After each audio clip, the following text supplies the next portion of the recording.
बिहार की फल्गु नदी का हिंदू संस्कृति में विशेष महत्व है। बिहार के गया में किए गए श्राद्ध को बहुत अहम माना जाता है। मान्यता है कि फल्गु नदी के किनारे किया गया श्राद्ध पूर्वजों के लिए उन्हें जीवन मरण के चक्र से मुक्ति दिलाकर सीधे स्वर्ग का रास्ता खोलता है। हिंदू पौराणिक मान्यताओं के अनुसार मृत व्यक्ति की आत्मा मृत्यु के बाद पिंडदान तक भटकती रहती है और अश्विन माह के कृष्ण पक्ष के 15 दिनों, जिसे प्रतिपक्ष के रूप में जाना जाता है, उस अवधि में पारंपरिक रूप से किए गए पिंडदान का विशेष महत्व होता है। आइए बात करते हैं उस पौराणिक नदी का जिसका उल्लेख वायु पुराण में मिलता है। व्यास मुनि ने वायु पुराण में लिखा है कि फल्गु भगवान विष्णु की छवि है। सो फल्गु नदी सदेही विष्णु गंगा है, वो मोक्षदायिनी गया में शापित कैसे हो गई, आइए जानते हैं। माता सीता ने आखिर फल्गु को श्राप क्यों दिया? भगवान राम वनवास पर थे और जब उन्हें पता चला कि उनके पिता राजा दशरथ नहीं रहे तो फल्गु नदी पर उनका पिंडदान करने के लिए वे वहां आए और पिंडदान की सामग्री एकत्रित करने के लिए भाई लक्ष्मण के साथ वहां से निकल पड़े।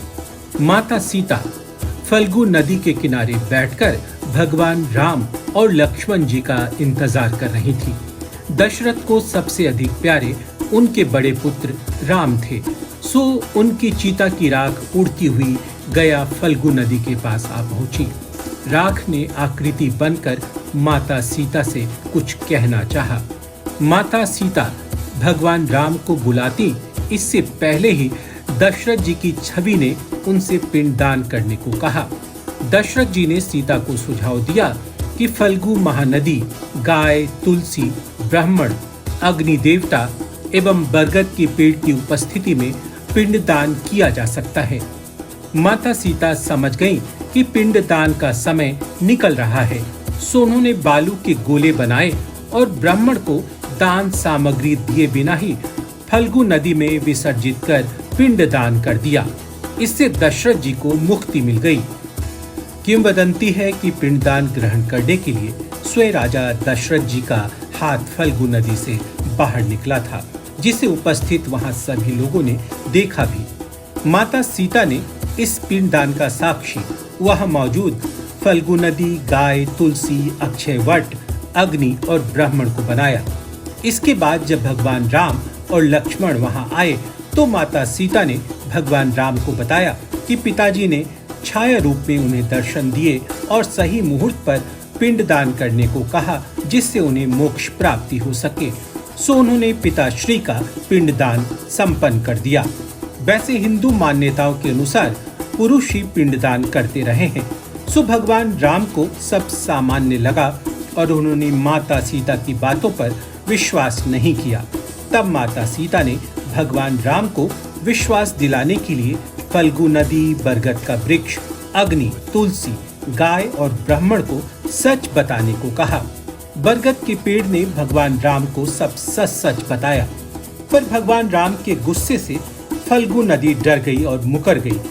ब्राह्मण ने भी मुकरने में ही भलाई समझी। गाय ने भी इनकार कर दिया। अग्नि और तुलसी ने भी ना कह दिया। इस पर माता सीता को बहुत जोर का क्रोध आया और वो क्रोधित हो उठी। उन्होंने फल्गु नदी को श्राप दिया। माता सीता ने कहा, हे फल्गु, तुम ऐसे मौन साध गई हो जैसे कि यहाँ हो ही नहीं। तो जाओ, आज से यही तुम्हारा हश्र होगा। ये सत्य होगा कि तुम नदी हो, बहोगी जरूर, लेकिन बिना जल के। गया क्षेत्र में तुम अपना जल खो दोगी। तभी से फल्गु गया क्षेत्र में भूमि के नीचे बहती है। गाय ने पिंडदान की स्वादिष्ट सामग्री खाने के लालच में आकर झूठ बोला था। उसे सीता माता ने श्राप दिया, तुम्हारा मुख हमेशा अपवित्र रहेगा और तुम्हारे शरीर के पिछले हिस्से का ही महत्व रहेगा। तुलसी को उन्होंने श्राप दिया, वो गया में कभी पनप नहीं सकेगी। अग्नि को उनके झूठ पर मित्र विहीन होने का उन्होंने श्राप दिया। ब्राह्मण को श्राप देते हुए माता सीता ने कहा, तू यहाँ जितना भी दान प्राप्त करेगा उस दान से तू हमेशा असंतुष्ट ही रहेगा और सच बोलने पर वट वृक्ष यानी बरगद के पेड़ को वरदान देते हुए माता सीता ने कहा, तुम हमेशा पूजनीय रहोगे और जो लोग भी पिंडदान करने के लिए गया आएंगे उनकी पूजा अक्षय वट की पूजा करने के बाद ही सफल होगी। आपको बता दें कि फल्गु नदी हिंदुओं और बौद्धों के लिए बहुत ही पवित्र मानी जाती है। फल्गु नदी के तट पर राजकुमार सिद्धार्थ गौतम ने वर्षों तक पीपल के पेड़ के नीचे तपस्या की थी, जहां उन्होंने ज्ञान प्राप्त किया और भगवान बुद्ध बन गए। इस पीपल के पेड़ को बोधि वृक्ष के रूप में जाना जाने लगा और यह स्थान बोध गया के नाम से ख्यात हुआ। फल्गु नदी का प्रारंभिक स्रोत लीलाजन या नीलांजन नदी है और मोहाना नदी के संगम से आरंभ उद्गम का स्रोत बोध गया से लगभग 3 किलोमीटर नीचे गया के पास है। भगवान विष्णु का विष्णुपाद मंदिर इसके किनारे अवस्थित है। इसकी धाराएं अंत में पुनपुन नदी में विलित हो जाती है, जो स्वयं गंगा नदी की एक उपनदी है। मां सीता के श्राप के साथ ही इसे अंत सलीला भी कहा जाता है। मान्यता है कि सबसे पहले आदिकाल में भगवान ब्रह्मा ने यहाँ पिंडदान किया था। महाभारत के वन पर्व में भीष्म पितामह और पांडवों द्वारा भी यहाँ पिंडदान किए जाने का उल्लेख मिलता है।